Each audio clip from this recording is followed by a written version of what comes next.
Olá, caríssimos, minhas irmãs, meus irmãos, caros jovens, adultos, casais do Movimento Emaús, aqui do Secretariado de Florianópolis. Mais uma vez tenho a graça, a oportunidade de estar com vocês para lhes apresentar alguns comentários a respeito das leituras da Palavra de Deus do segundo domingo do Advento. Nós começamos com a oração do dia. Ó Deus Todo-Poderoso, Pai cheio de misericórdia, nós vos pedimos que nenhuma atividade terrena nos impeça de correr ao encontro de vosso Filho, mas, instruídos pela vossa sabedoria, participemos da plenitude de sua vida. No segundo domingo do Advento, nós ouvimos a respeito de São João Batista, que é o padroeiro do nosso Movimento Emaús. Ele nos apresenta o Jesus Cristo, aquele que vem ser o Messias. Vamos começar logo com o Evangelho. O Evangelho é de Marcos. Marcos foi o primeiro Evangelho escrito, pelo ano 65, 70. Vamos considerar que no ano 66, Nero havia incendiado Roma e posto a culpa nos cristãos, e com isso muitíssimos cristãos foram mortos, inclusive por essa ocasião São Pedro e São Paulo. Marcos possivelmente era discípulo de Pedro, e o seu evangelho teria sido escrito em Roma, no sentido exatamente de fortalecer a fé dos cristãos, desses primeiros cristãos, que estavam abalados pela perseguição, pelo extermínio de tantos irmãos e irmãs na fé. Então, escrever um evangelho, a palavra evangelho significa uma boa notícia, escrever a boa notícia do amor de Deus Pai revelado em Jesus Cristo, um homem como qualquer outro homem, mas em quem se revela o rosto poderoso de Deus, em quem se revela Deus feito homem que enfrenta os males do mundo, que traz a segurança do amor de Deus, que vence o poder do mal, inclusive a morte, e ressuscita. Falar de Jesus dessa maneira, apresentar logo no início o título Jesus, Filho de Deus, Jesus, Cristo, Cristo, que significa na língua grega Christos, é a tradução para Messias do hebraico, em português ungido, escolhido, eleito. Marcos, ao falar de Jesus como Messias, como Filho de Deus, ele quer voltar às origens da nossa fé, voltar a esse homem, Deus, esse Deus feito homem, esse Jesus. Cristo é um título, Jesus é o nome, Jesus é a pessoa, Jesus é o substantivo. Portanto, Marcos volta ao substantivo, ao concreto, à origem, à pessoa de Jesus Cristo, como nos ensina o Papa Bento XVI na sua encíclica Deus Caritas Est, Deus é amor, logo no começo. No início da fé cristã não há uma doutrina, uma ética, uma ideologia. Nós temos uma pessoa, nós temos Jesus Cristo. Então é a esse Jesus Cristo que Marcos recorre, criando esse gênero literário próprio que é o Evangelho, que não é uma biografia, mas é como se fosse uma biografia trazendo uma mensagem, uma catequese, uma memória das palavras e obras de Jesus Cristo como fortalecimento da fé para os seus leitores. O Evangelho de Marcos, capítulo 1, do versículo 1 ao 8. Início do Evangelho de Jesus Cristo, Filho de Deus. Início. É a mesma palavra lá do início do Antigo Testamento. Início da criação do mundo. Para dizer que é um novo início, uma nova humanidade, uma nova história. Do Evangelho, uma boa notícia, uma boa nova de Jesus Cristo, Filho de Deus.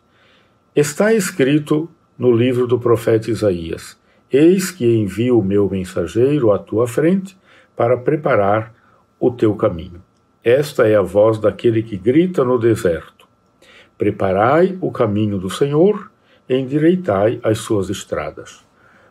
Marcos começa com uma citação do profeta Isaías para apresentar João Batista. Foi assim que João Batista apareceu no deserto, pregando um batismo de conversão para o perdão dos pecados. Marcos lembra o deserto. O deserto no qual está João Batista lembra o deserto do povo de Israel, quando, assim que foi libertado da escravidão do Egito, pelo ano 1200 a.C., por Moisés, o povo passou 40 anos no deserto. Também João Batista prega no deserto, prega um batismo de conversão para o perdão dos pecados. Toda a região da Judéia e todos os moradores de Jerusalém iam ao seu encontro. Confessavam os seus pecados e João os batizava no Rio Jordão. O batismo de conversão, de preparação para a vinda do Messias. João se vestia com uma pele de camelo e comia gafanhotos e mel do campo. Pele de camelo era a roupa dos profetas, Elias, por exemplo, né?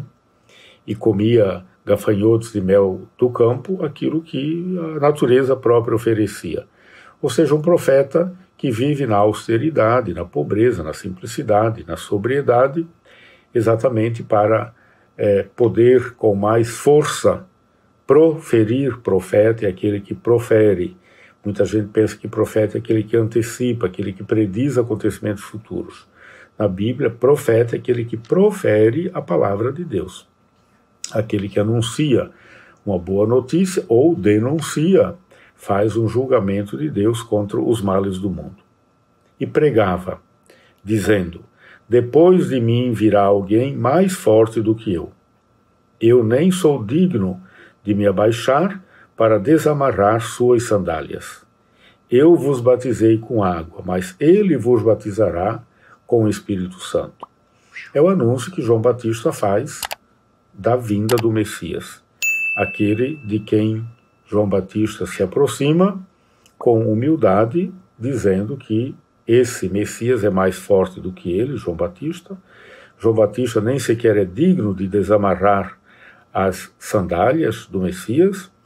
João Batista batiza com água, o Messias, Jesus Cristo, vai batizar na força, no poder do Espírito Santo. Vamos à primeira leitura do profeta Isaías, capítulo 40, do versículo 1 ao 5, depois do versículo 9 ao 11. Os capítulos 40 a 55 de Isaías foram escritos por um autor anônimo, que os estudiosos da Bíblia chamam de segundo Isaías, ou Deutero-Isaías. Sabe-se disso porque a linguagem, o estilo literário, os acentos, os assuntos são diferentes do primeiro Isaías, que teria vivido pelos anos 600, 700 a.C., e de um terceiro Isaías, do capítulo 55 até o final, que teria vivido depois do exílio, ou seja, depois dos anos 530, quando o povo já tinha voltado para Jerusalém, para a terra de Israel.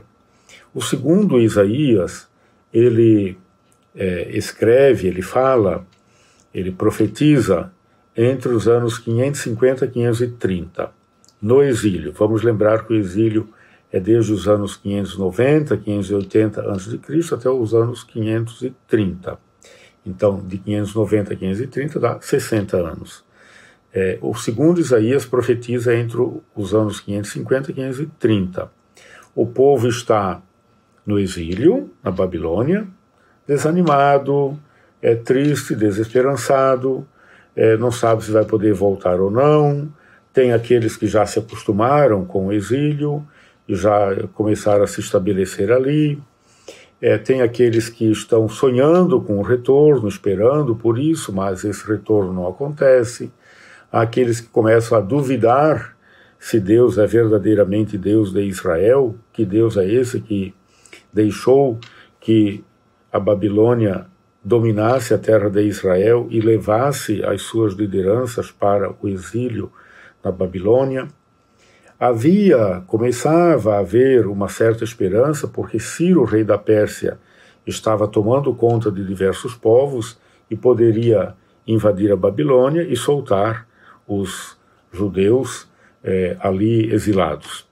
É nesse contexto todo que fala e escreve o segundo Isaías, também chamado como profeta da esperança, da consolação. Vejam o que diz o profeta Isaías.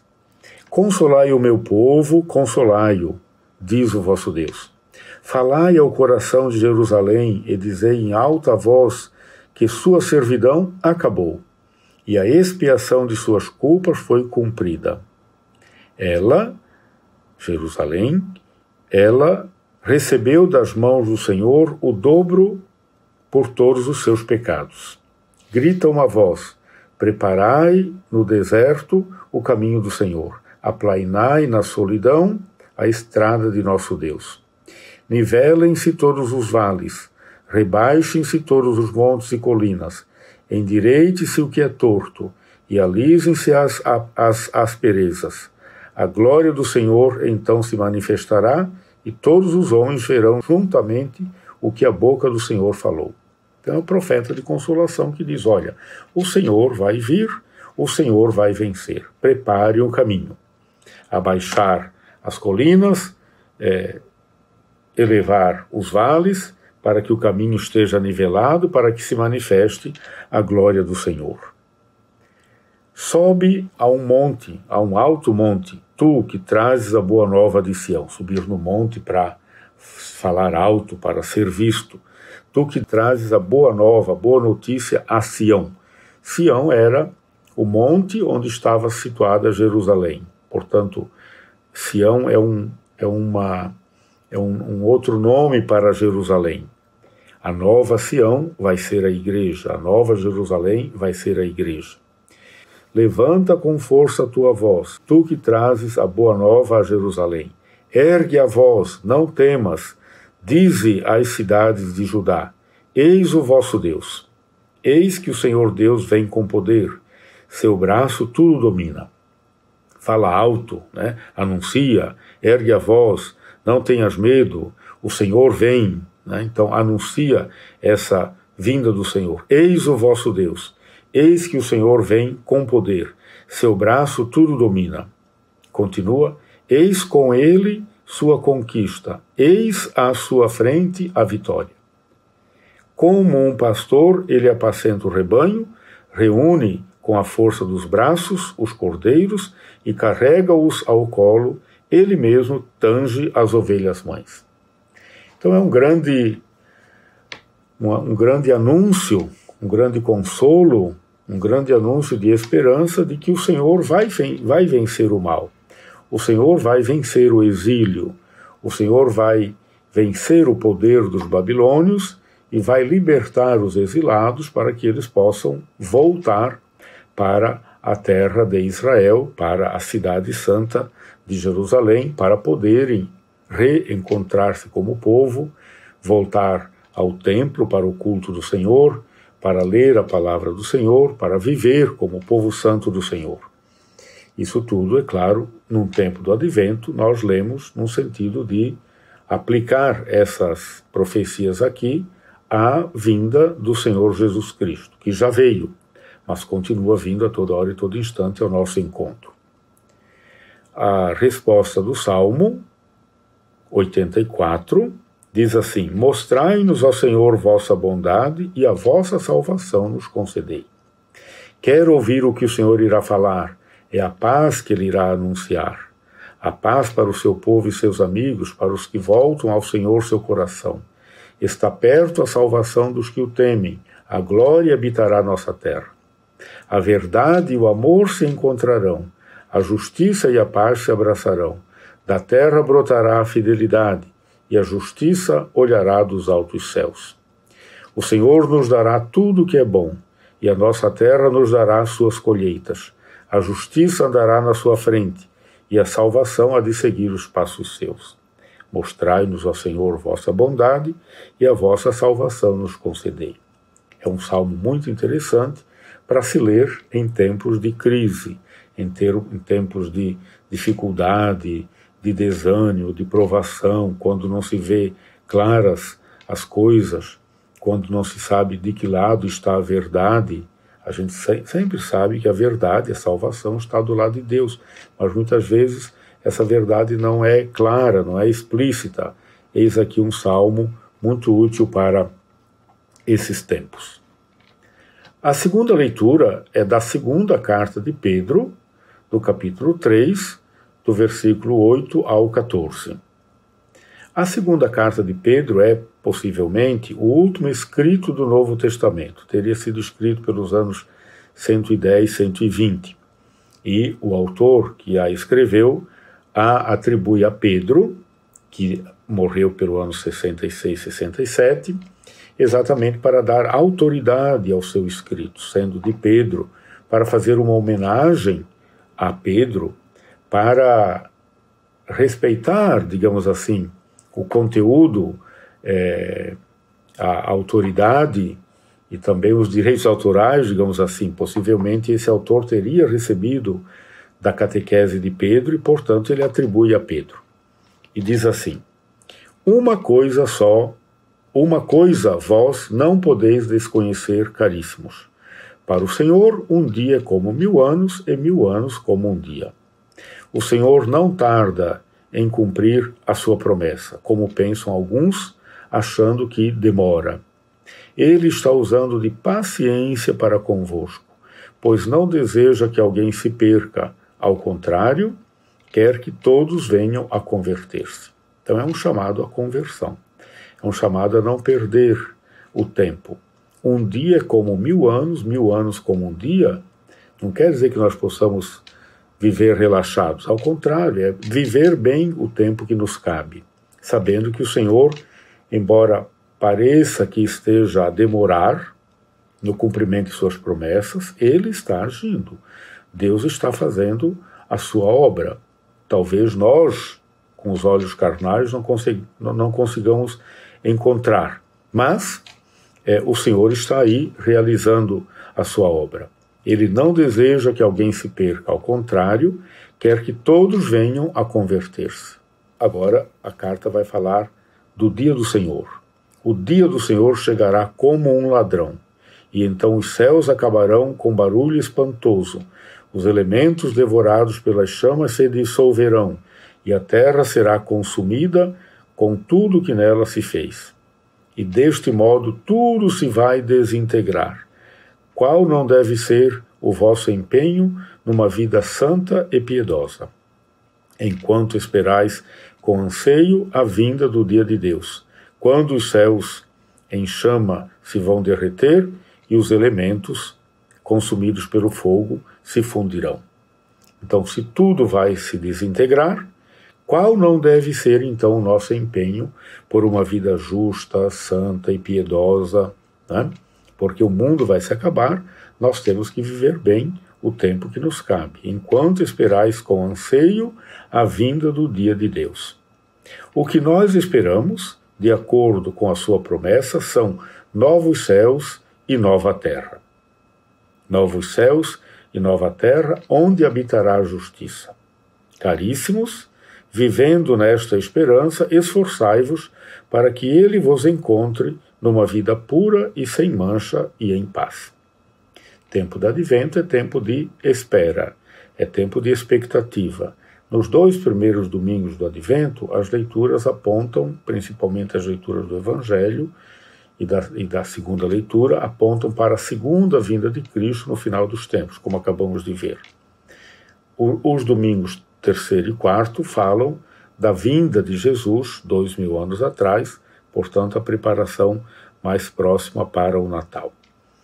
Coloquemo-nos, então, sempre nessa atitude de vigilância, de oração, de esperança, de expectativa, diante do dia do Senhor, diante da vinda do Senhor, diante da vinda do dia de Deus, diante da promessa de novos céus e de nova terra, para que nós, já neste mundo, construamos, na parte que nos cabe, colaboremos com o reino de Deus. O reino definitivo de Deus não é para esse mundo, mas já neste mundo nós podemos apresentar sinais, fazer com que o reino de Deus aconteça. Que o Senhor nos abençoe, nos dê a sua graça e a sua paz, nos dê a graça de permanecer firmes, vigilantes, na expectativa da vinda do seu reino. Abençoe-vos, minhas irmãs, meus irmãos, do nosso Deus, que é Pai e Filho e Espírito Santo. Amém. És a voz que clama no deserto, preparai os caminhos do Senhor. És a voz que clama no deserto, preparai os caminhos do Senhor. Quem és tu que batizas no Jordão, que de longe faz-se ouvir aos fariseus? És a voz que clama no deserto, preparai os caminhos do Senhor. És a voz que clama no deserto, preparai os caminhos do Senhor. De mulher não nasceu maior que tu, e surgiste de uma forma especial.